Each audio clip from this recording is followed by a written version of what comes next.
मित्रों, क्या आपको पता है गोमाता ने समस्त स्त्रियों को ऐसा कौन सा श्राप दिया था जिसकी वजह से आज तक समस्त नारी जाति व श्राप भोगना पड़ रहा है? गौ माता का एक ऐसा श्राप जिसे टाला नहीं जा सका। दोस्तों, वह श्राप कौन सा था? जानने के लिए वीडियो को पूरा जरूर देखें।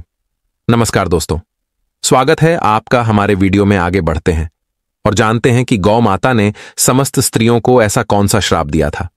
दोस्तों, एक समय की बात है जब भगवान श्री कृष्ण अपनी राजगद्दी पर विराजमान थे। तब उनके पास देवर्षि नारद मुनि आती है और कहते हैं, हे प्रभु, मैं आज मृत्युलोक में भ्रमण कर रहा था। तभी एक स्त्री ने पूछा कि पहले स्त्रियों के बच्चे होते थे तो वह पैदा होते ही चलने लगते थे, परंतु अब ऐसा नहीं है। यह क्यों प्रभु? मुझे इस प्रश्न का उत्तर याद नहीं था, इसीलिए मैं आपके पास आई। कृपया मुझे इस प्रश्न का उत्तर बताएं।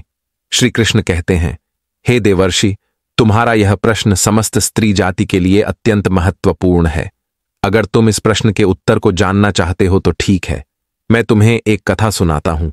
तुमको इस कथा के माध्यम से पता चल जाएगा कि किस वजह से अब स्त्रियों का बच्चा पैदा होते ही चल नहीं पाता है।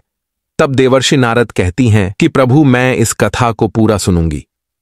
कृपया आप कथा को सुनाए। दोस्तों, अगर आप भी जानना चाहते हैं कि इस प्रश्न का उत्तर क्या है तो मित्रों, वीडियो को आखिरी तक जरूर देखें और वीडियो को लाइक अवश्य करिएगा। तो मित्रों, श्री कृष्ण कहते हैं, हे देवर्ष, एक नगर में एक रामचंद्र नामक व्यक्ति रहता था। रामचंद्र एक स्वार्थी व्यक्ति था। रामचंद्र के पास में एक गाय थी। वह गाय दूध देती थी और रामचंद्र उस गाय को हरा भरा चारा खिलाकर उसका दूध निकाल करके उस दूध का बिक्री किया करता था। रामचंद्र गाय का दूध खुद भी पीता था और अपने परिवार वालों को भी पिलाता था। गाय के दूध की वजह से ही रामचंद्र अपने घर की दिनचर्या चलाता था। रामचंद्र का समय इसी तरह से व्यतीत हो रहा था। कुछ दिनों के बाद एक समय ऐसा आया कि जब रामचंद्र को गाय ने दूध देना बंद कर दिया। जैसे ही गाय ने दूध देना बंद कर दिया तो इधर रामचंद्र ने उस गाय को चारा डालना बंद कर दिया। और एक दिन ऐसा आ गया कि उस दिन रामचंद्र ने गाय को बहुत मारा पीटा और उसने उस गाय को घर से ले जाकर जंगल में छोड़ दिया। अब वह गाय बेचारी अकेली पड़ गई। बेचारी अकेली जंगल में इधर उधर घूमती फिरती है और एक दिन जंगल में बने एक मंदिर के पास में पहुंचती है और भगवान से विनती करते हुए कहती हैं, हे भगवान, मैं आपसे यह नीति करती हूं कि हमें गाय की योनि में डालकर कितना गलत काम किया है। श्री कृष्ण कहते हैं, ही देवर्षि, वह गाय कहती है, देखिए, जो आपकी 84 लाख योनियों में सर्वश्रेष्ठ योनि मानव की है, वह कितना पाप और कितना दुष्कर्म करता है। वह गाय आगे कहती हैं, जब तक मैं दूध देती रही तब तक उस व्यक्ति ने मुझे अपने घर पर रखा, हरा भरा चारा खिलाया। जैसे ही मैंने दूध देना बंद कर दिया, उसके बाद में उसने मुझे चारा भी नहीं डाला। इतना ही नहीं, उसने तो मुझे घर से बाहर ही निकाल दिया। अब मैं इधर उधर भटक रही हूं। अब जंगल में चारा खा खा करके, जंग में घास खा करके मैं अपने पेट को भरती हो। हे भगवान, आपने जो सर्वश्रेष्ठ योनि बनाई है, यह तो कितनी स्वार्थी और लालची योनि है। श्री कृष्ण कहते हैं कि ही देवर्षि नारद, धीरे धीरे समय व्यतीत होता चला गया। गाय बेचारी इधर उधर भटकती रही। जब भी वह गाय रामचंद्र के द्वार पर आ जाती है तो रामचंद्र ने लाठी लेकर के उस गाय को जंगल की तरफ, खेतों की तरफ भागा करके आता है। श्री कृष्ण कहते हैं, ही देवश्री, धीरे धीरे जब वह गाय एक दिन गर्भवती हो जाती है तो अब जैसे ही 3-4 महीने का गर्भ हुआ है तो उसी जंगल से एक स्त्री गुजर रही थी। उस स्त्री ने जैसे ही उस गाय को देखा, उसने मन में सोचा कि यह गाय तो गर्भवती है। मैं एक काम करती है, इस गाय को मैं पाल लेती हूं। जब इसका बच्चा हो जाएगा तो यही गाय मुझे दूध देने लगेगी। तब मैं इसका दूध खुद भी होंगी और साथ ही अपने परिवार वालों को भी पिलागी और बिक्री भी करूंगी। लेकिन जैसे ही वह स्त्री उस गाय को पकड़ने के लिए अपने पति को बुलाने के लिए जाती है और जब तक उसका पति वहां पर आता है तब तक वह गाय वहां से चली जाती है। धीरे धीरे और समय व्यतीत होता गया।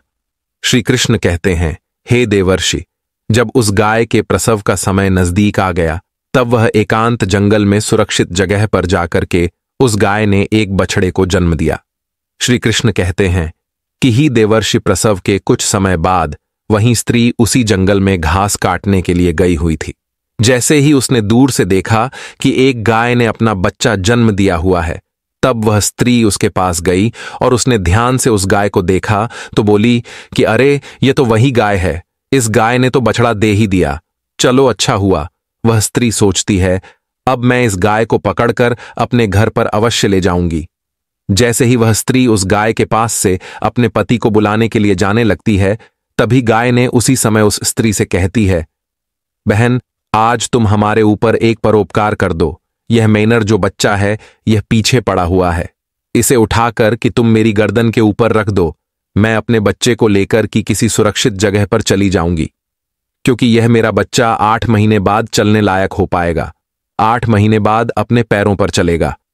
श्री कृष्ण कहते हैं, ही देवर्षि नारद जैसा अब भी है, ऐसा पहले नहीं था। पहले गाय का बच्चा 8 महीने के बाद ही अपने पैरों पर चलने लायक हुआ करता था। श्री कृष्ण कहते हैं, हे देवर्षि, लेकिन जैसे ही उस स्त्री ने गाय की बात सुनी तो बहुत बहुत जोर जोर से हंसने लगी और कहने लगी, तुम्हारा बच्चा इतना गंदा है, इतनी गंदगी में पड़ा है। मैं तुम्हारे बच्चे को उठा करके तुम्हारे कंधे पर क्यों रखूं? मैं तुम्हारे ऊपर यह परोपकार क्यों करूं? जैसे ही उस स्त्री ने उस गाय का बहुत मजाक बनाया, उस समय गाय बेचारी असहाय थी। वह अपने बच्चे को उठा नहीं सकती थी। श्री कृष्ण कहें कि हे देवर्षि, उसी समय दुखी होकर कि गाय ने श्राप दे दिया। उसने श्राप देते हुए कहा कि जाओ, आज तुम्हारा बच्चा जन्म लेने के बाद तुरंत चलने लगता है, लेकिन आज मैं श्राप देती हूं, तुम्हारा बच्चा जन्म लेने की 10 महीने बाद ही अपने पैरों पर चलने लायक होगा। और जो यह मेरा बच्चा आज चल नहीं पा रहा है और यह आज के बाद पैदा होते ही बहुत जल्द अपने पैरों पर चलने लायक हो जाएगा। श्री कृष्ण कहते हैं, ही देवर्षि, इसी श्राप के कारण स्त्रियों का बच्चा जन्म लेते ही अपने पैरों पर चल नहीं पाता। दोस्तों, सतयुग में सुखदेव पैदा होने के तुरंत बाद ही अपने पैरों पर चलने लगे थे और वेदव्यास भी जन्म लेने के तुरंत ही बाद अपने पैरों पर चलने लगे थे।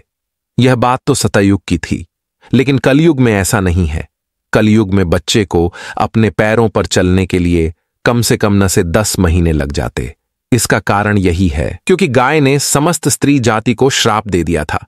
उसी दिन से समस्त स्त्रियों की जो बच्चे पैदा होते ही चलने लग जाते थे, उनकी प्रक्रिया वहीं पर रुक गई। गाय के श्राप के कारण ही स्त्री का बच्चा 910 महीने बाद ही चलने लायक, अपने पैरों पर खड़े होने लायक बन पाता है और गाय का बच्चा उसी दिन से अपने पैरों पर चलने लायक हो जाता है। इसीलिए किसी की आत्मा को कष्ट नहीं देना चाहिए और यही सनातन धर्म का सबसे बड़ा धर्म है। गोस्वामी तुलसीदास ने लिखा है, पर हिट सरल धर्म नहीं दोस्तों। दूसरे के दुख में दुखी हो जाना, दूसरे के काम आना सबसे बड़ा धर्म माना गया है। तो इसलिए हमें असहाय पशु की पक्षियों की सहायता करनी चाहिए। गाय के श्राप की वजह से ही जितनी भी पशु पक्षी हैं, उन सब के बच्चे जन्म लेने के तुरंत बाद चलने लग जाते हैं। लेकिन स्त्रियों के बच्चों पर इसका विपरीत प्रभाव पड़ा कि जन्म के तुरंत बाद स्त्री का बच्चा चलने लायक नहीं बन पाता। एक स्त्री की गलती से आज समस्त मानव जाति की महिलाओं को श्राप का खामियाजा आज भी भुगतना पड़ रहा है। मित्रों, आपको यह जानकारी कैसी लगी? हमें कमेंट में अवश्य बताइएगा और कमेंट में जय श्री राम अवश्य लिखना।